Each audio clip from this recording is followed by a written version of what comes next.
Oke, silakan Yoko.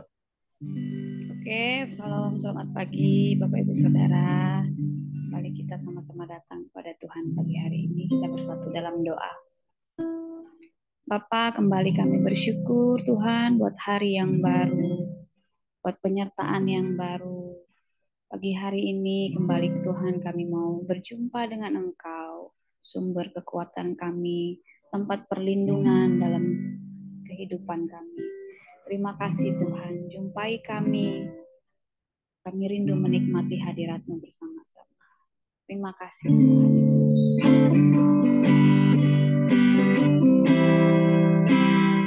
Kau Yesus kekuatan. Engkaulah kekuatanku, tempat perlindunganku. Saat badai menerpa, aku tak akan goyah. Aku tak akan goyah, sebab Kau sertaku. Engkaulah kekuatan kami. Engkaulah kekuatanku, tempat perlindunganku. Saat badai menerpa, tak akan goyah.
kasih-Mu Tuhan. Hatiku tenang,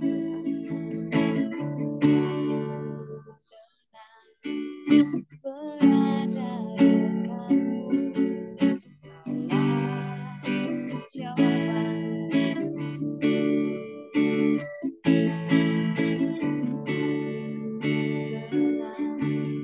Berada dekat-Mu, Kaulah pelihara hidupku. Pertolongan-Mu begitu ajaib, Kaulah memikat hatiku. Di saat aku tak sanggup lagi, di situ tangan-Mu bekerja.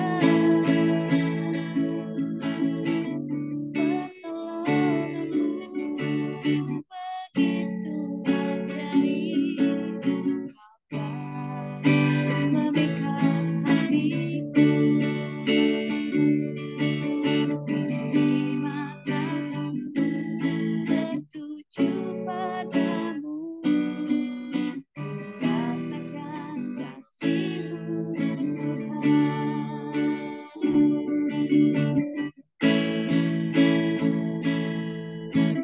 Pertolongan-Mu begitu ajaib, Kau telah memikat hatiku. Di saat aku tak sanggup lagi, di situ tangan-Mu bekerja. Pertolongan-Mu begitu ajaib, Kau telah hatiku. Di saat aku tak sanggup lagi, di situ tangan-Mu bekerja. Pertolongan-Mu begitu ajaib, Kau telah memikat hatiku. Di saat ku tertuju padamu, ku rasakan kasih-Mu Tuhan. Ku rasakan kasih-Mu Tuhan. Rasakan kasih-Mu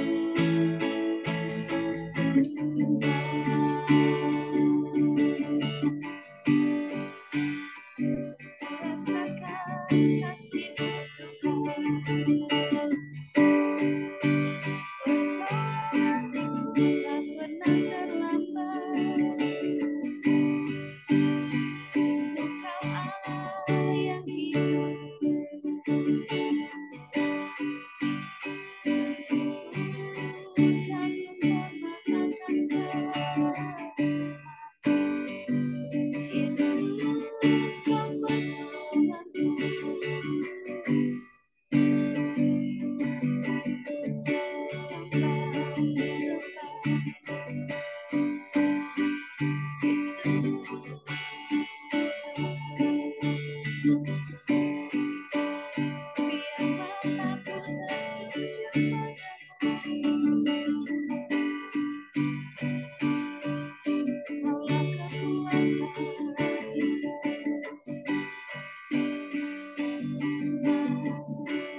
mendengar firman Tuhan di dalam nama Yesus. Katakan amin.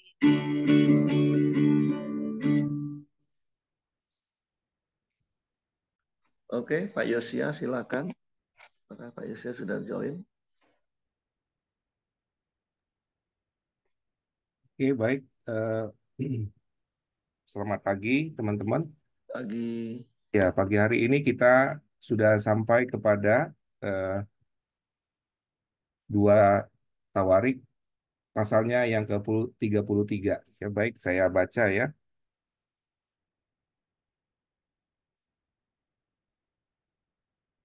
Raja Manasye berumur 12 tahun pada waktu ia menjadi raja dan 55 tahun lamanya memerintah di Yerusalem.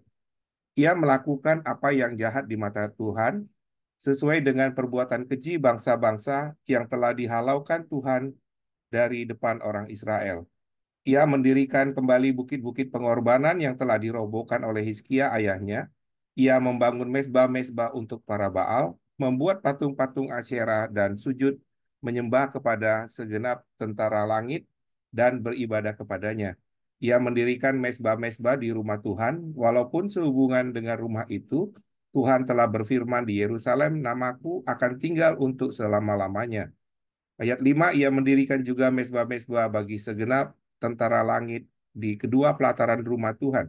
Bahkan ia mempersembahkan anak-anaknya sebagai korban dalam api di Lebak Ben Hinnom. Ia melakukan ramal, telaah, dan sihir, dan menghubungi para pemanggil arwah dan para pemanggil roh peramal.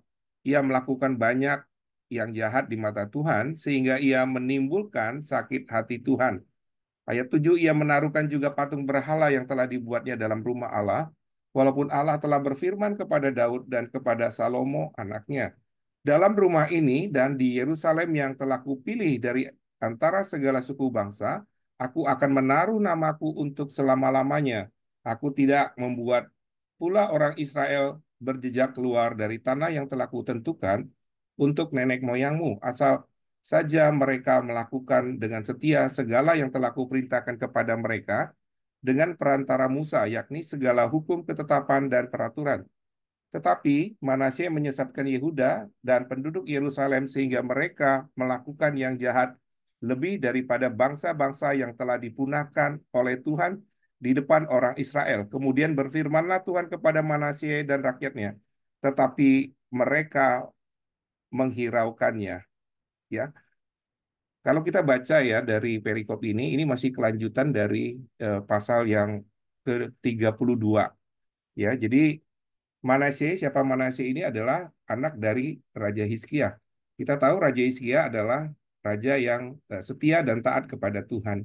Nah, tapi kalau kita lihat di sini ya, eh, Manasye ini diangkat menjadi raja masih sangat muda, umur 12 tahun. Ya, kalau kita ini berarti kan pada waktu itu memang karena Hizkia sudah ini ya, sudah tidak lagi menjadi raja karena mungkin bisa jadi karena dia meninggal begitu ya. Nah, apa yang menyebabkan ya, kok bisa ya orang tua yang begitu setia tapi anak-anaknya justru tidak taat ya. Dan ini juga bisa diartikan juga apakah karena memang pada waktu itu ya Tuhan memberikan waktu ya kepada Hizkia sehingga kita tahu bagaimana Hizkia itu pada waktu dia usianya sudah tua ya, dan anaknya itu masih masih sangat muda sekali, yang kalau kita pikir mungkin karena dipaksakan juga ya. Tapi satu hal juga memang eh, ini masalah didikan orang tua juga ya. Jadi kita lihat bagaimana dalam perjalanannya ya, Hizkia ini justru dia mengecewakan Tuhan ya. Dia tidak melakukan seperti apa yang dilakukan ayahnya ya atau leluhurnya. Nah, apa hal-hal yang dilakukannya, yaitu dia mendirikan apa bukit-bukit pengorbanan yang telah dirobohkan Hizkia. Ya, kalau kita tahu dulu bangsa Israel mereka menyembah-nyembah berhala itu diruntuhkan, dihancurkan oleh Hizkia, tapi oleh anaknya ini justru dibangun kembali, ya. Bahkan dia membuat patung-patung dan menyembah patung-patung yang sudah dirubuhkan itu. Dan kita tahu bagaimana eh, yang dilakukan itu sangat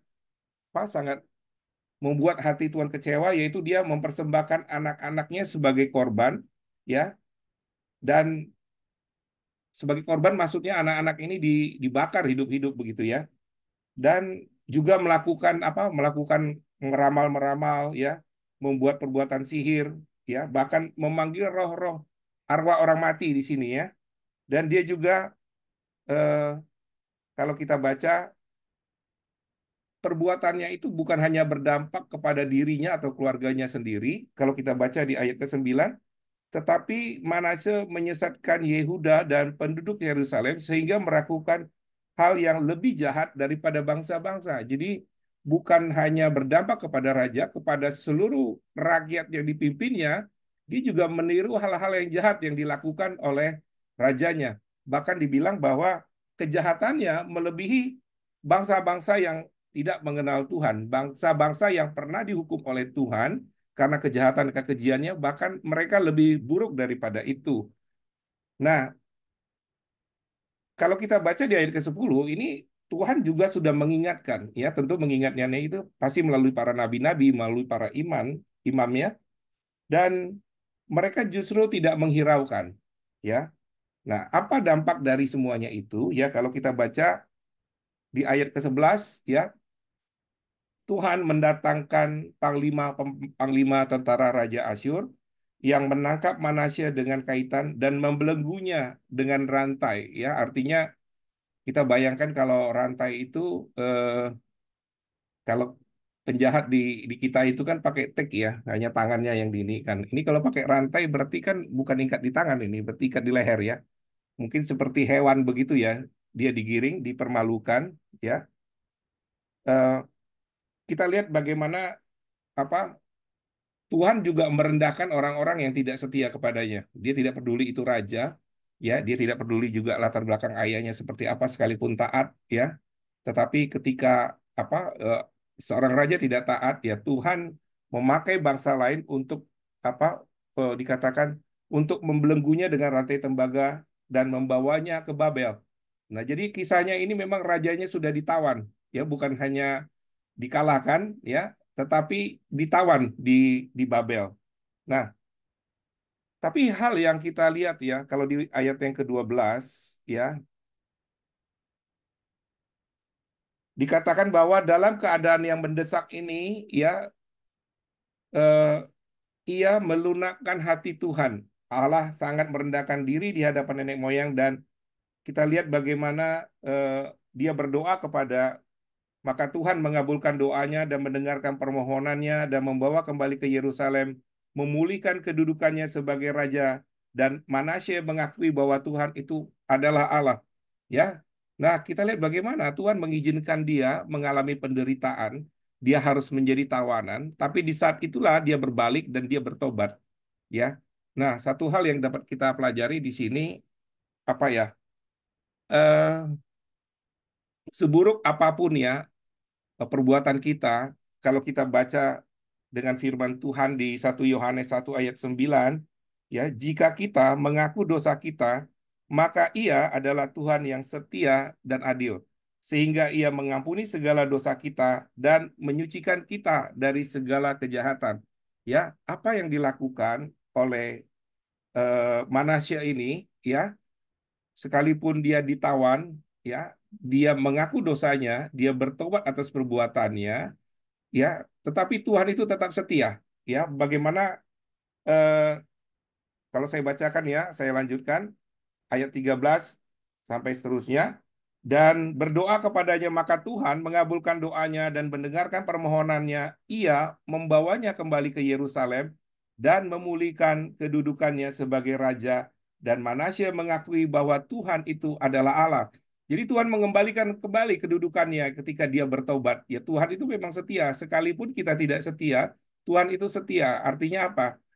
Dia menepati semua janji-janjinya, ya. Dan sekalipun kalau menurut kita sebenarnya bagaimana ya orang yang sudah begitu menyusahkan, orang yang sudah mengecewakan ya, bahkan sudah di penjara, tapi segala sesuatunya mungkin gitu ya. Kita saya juga baru tahu ini ya, rajanya ditawan tapi bisa balik lagi jadi raja lagi ya. Apakah pada waktu itu kerajaannya itu kosong, kosong kepemimpinannya, terus dia dibalikan apa memang waktu itu raja bangsa Israel sudah hancur tapi Gimana dia bisa balik kembali ya? Nah, seperti itu.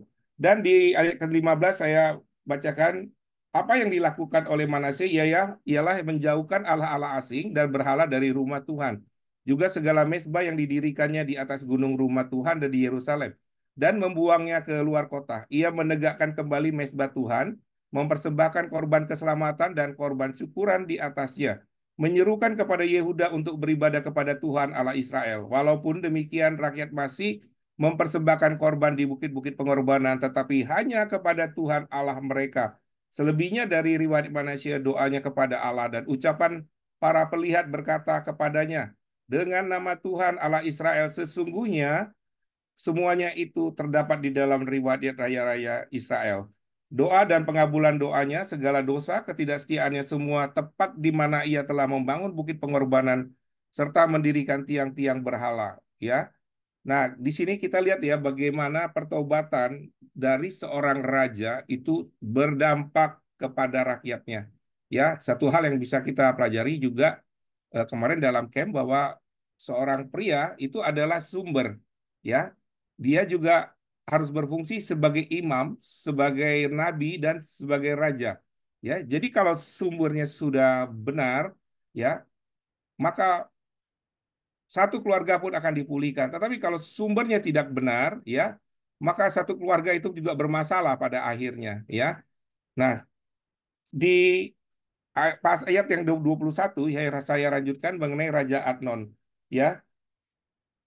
Amon berumur 20 tahun pada waktu ia menjadi raja dan 2 tahun lamanya ia memerintah di Yerusalem. Ia melakukan apa yang jahat di mata Tuhan seperti yang dilakukan Manasye ayahnya. Amon mempersembahkan korban kepada segala patung yang dibuat Manasye ayahnya dan beribadah kepada patung-patung itu. Tetapi ia tidak merendahkan diri di hadapan Tuhan seperti Manasye ayahnya merendahkan diri, maka Amon makin banyak kesalahannya, maka pegawainya mengadakan persepakatan melawan dia dan membunuhnya di bawah istananya. Tetapi rakyat negeri membunuh semua orang yang mengadakan persembahan melawan Raja Amon dan negara itu mengangkat Yosua menjadi raja menggantikan dia. Nah, kembali lagi berulang ya kepada Raja Abnon. Raja Amon Raja Amon ini ya kita lihat dia memerintah 2 tahun lamanya. Jadi kalau angka-angka orang Israel itu, kalau orang bisa memerintah lebih dari hampir 20 tahun, berarti itu raja yang bagus. Ya, tetapi kalau ini hanya memerintah 2 tahun, berarti dia memerintah sangat buruk sekali. Ya, dan selalu dia menggunakan apa biasanya raja-raja di Israel dia berpatokan standarnya kepada Daud. Artinya kalau dia memerintah seperti Daud itu berarti raja yang baik, tapi kalau tidak seperti Daud berarti itu raja yang buruk. Ya, dan kita lihat juga Manasye ya itu menjadi raja selama 50 tahun. Artinya dia sudah melewati dan ini raja yang diberkati Tuhan sesungguhnya. Ya, nah satu hal yang kita pelajari di sini ya bagaimana kedua raja ini, yang satu ayah, yang satu anak, dua-duanya raja, yang satu menyadari kesalahannya, dia bertobat dan Tuhan mengampuninya, sedangkan Amon, ya, dia tahu kesalahannya, dia ditegur, ya, tapi dia tidak mau apa, tunduk kepada Tuhan, dia tidak mau bertobat, ya, pada akhirnya kerajaan ini, pada akhirnya apa rakyat juga yang menderita pada akhirnya ya dan kita tahu berikutnya bahwa Amon ini kemudian digantikan oleh anaknya yaitu Yosia ya jadi kita melihat bagaimana sejarah perjalanan bangsa Israel ya bisa naik turun naik turun naik turun tetapi satu hal yang dikatakan di sini di 1 Yohanes 1 ayat 9 ya jika kita mengaku dosa kita maka ia adalah setia dan adil. Tuhan itu sampai kapanpun dia tetap setia. Ya, begitu rajanya begitu banyak yang apa bikin banyak sekali kesalahan, tetapi ketika rajanya bertobat, Tuhan pulihkan, Tuhan selamatkan rajanya, Tuhan selamatkan rakyatnya. Ya, jadi pagi hari ini ya kita menjadi pelajaran buat kita ya kalau kita tahu bahwa kita salah, ya, jangan tunggu lama-lama ya.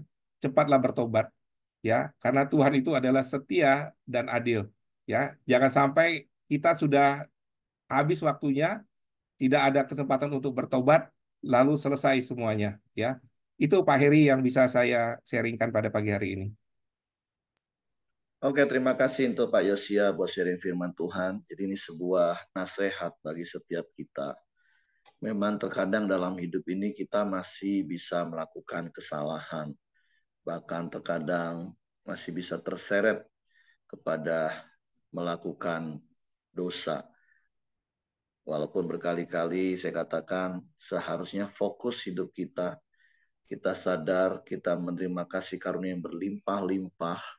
Itu bukan supaya kita bebas berbuat dosa, tapi kita menerima kasih karunia yang berlimpah-limpah di dalam Kristus, supaya kita bisa menjadi serupa dengan Kristus. Tapi memang kita tahu iblis itu akan terus menunggu waktu yang baik supaya kita bisa jatuh pada waktu kita lemah. Makanya hari-hari ini saya sedang mengajar untuk terus praktek pedoman penghayatan pengamalan baptisan, mengingatkan kita untuk terus melakukan 4M, dan terus hidup di dalam komunitas yang benar, supaya kita kuat. Tapi pembelajaran pagi hari ini adalah kalaupun akhirnya kita terpleset dan kita jatuh, maka segeralah sadar ketika firman Tuhan mengingatkan kita, ketika melalui hati nurani kita Roh Kudus menegur dan mengingatkan kita, atau ketika saudara seiman kita, komunitas kita mengingatkan kita, menegur kita, harusnya kita respon benar, segera bertobat, dan karena kita harus terus memiliki hati yang lemah lembut dan rendah hati, yaitu hati yang mau diajar, hati yang mau dibentuk. Karena itulah yang akan membuat perkenanan Tuhan terus dalam hidup kita. Nah, seperti berkali-kali saya katakan, kapan kita bisa menjadi benar? Waktu kita sadar bahwa kita salah. Tapi cilaka kalau ada orang yang terus merasa dirinya benar, sehingga ketika dinasehati, bahkan ditegur, baik itu teguran yang lemah lembut, teguran sedang, bahkan sampai teguran yang keras, dia tetap merasa benar, ya ujungnya hanyalah kebinasaan. Jadi pagi hari ini firman Tuhan mengingatkan kita, yuk miliki kerendahan hati, kelemah lembutan, supaya ketika kita melakukan kesalahan, kita dinasehati, kita ditegur, kita segera berbalik dari jalan-jalan yang jahat, dan kita kembali lagi berjalan di dalam jalan kebenaran firman Tuhan. Jadi itu saja yang saya tambahkan. Terima kasih Pak Yosia. Jadi mari terus praktek kebenaran ini, yaitu hidup dalam kebenaran. Tapi kalaupun kepleset, cepat sadar, bertobat, dan lakukan lagi seperti apa yang semula kita lakukan. Seperti Wahyu katakan, kembali kepada kasih yang semula. Oke, saya serahkan kepada Hengki. Ya, mari kita masuk dalam doa kita. Silakan ke Buyung. Nanti ditutup sama Pak Yosia. Bapa Surgawi, pagi ini kami kembali datang di hadirat-Mu ya Tuhan. Kami bersyukur Kau memberikan pada kami kesehatan yang berlimpah-limpah ya Tuhan. Terima kasih Tuhan. Terima kasih buat firman-Mu. Kami bersatu hati mau berdoa buat Pak Yosia yang telah menyampaikan sebagian dari isi hati-Mu pagi ini Tuhan. Biarlah berkat kesehatan, berkat damai sejahtera, berkat sukacita-Mu tercurah atas Pak Yosia dan keluarga besarnya Tuhan. Terus Engkau beri dia hikmat, semakin hari dia semakin bijak di dalam Engkau, semakin hari semakin serupa Engkau ya Tuhan. Terima kasih Bapa, kami juga berdoa buat bangsa dan negara ini Tuhan, di mana Engkau menempatkan kami menjadi bangsa Indonesia Tuhan. Berkati kepala negara kami, Pak Jokowi, terus Engkau beri dia hikmat untuk memimpin bangsa ini Tuhan. Beri dia hikmat untuk mengambil setiap keputusan yang terbaik untuk bangsa dan negara ini Tuhan. Kami juga berdoa buat setiap menteri-menteri yang menjadi pembantu bagi presiden kami ya Tuhan. Setiap keputusan strategis yang mereka ambil untuk kepentingan bangsa dan negara ini, mereka boleh mengambil dengan takut akan Engkau Tuhan. Kami juga berdoa khusus buat Gubernur Jambi, pejabat yang memimpin kota Jambi di mana Engkau menempatkan kami. Beri kepada pemimpin daerah kami Tuhan, di dalam mengambil setiap keputusan, mereka juga mengambil dengan bijak untuk kesejahteraan bagi provinsi dan kota Jambi khususnya Tuhan. Terima kasih ya Bapak. Kami juga berdoa buat setiap rekan-rekan Koramdeo kami. Biarlah kesehatan dan damai sejahtera, sukacitamu melingkupi hati setiap kami ya Bapak. Terima kasih Tuhan. Mari kita berdoa Bapa kami. Bapa kami yang di sorga, dikuduskanlah namamu, datanglah kerajaanmu, jadilah kehendak-Mu di bumi seperti di sorga. Berikanlah kami pada hari ini makanan kami yang secukupnya, dan ampunkanlah kami akan kesalahan kami, seperti kami juga mengampuni orang yang bersalah kepada kami. Dan jangan membawa kami ke dalam pencobaan, tetapi lepaskanlah kami daripada yang jahat. Karena Engkaulah yang punya kerajaan dan kuasa dan kemuliaan sampai selama-lamanya. Amin. Bapa di surga, kami bersyukur untuk pagi hari ini. Engkau mengingatkan kami supaya kami memiliki kelembutan hati ya Bapa, ketika firman Tuhan mengingatkan kami akan segala dosa-dosa kami cepat untuk sadar dan kami cepat untuk bertobat mengakui dosa-dosa kami ya Bapa. Terima kasih Bapa. Kami berdoa juga untuk setiap kami yang ada di Koramdio ini ya Bapa. Kiranya Tuhan yang memberkati semua pekerjaan kami, keluarga kami, usaha kami, apapun yang kami lakukan ya Bapa, termasuk juga pelayanan kami. Terima kasih Bapa untuk setiap kesetiaan-Mu yang selalu kami peroleh di dalam kehidupan kami. Kiranya sukacita, damai sejahtera dari Allah Bapa kita dan di dalam nama Tuhan Yesus Kristus dan persekutuannya yang manis dengan Roh Kudus mulai hari ini sampai selama-lamanya. Tuhan Yesus memberkati. Amin. Oke, semangat pagi, selamat beraktivitas, Tuhan memberkati.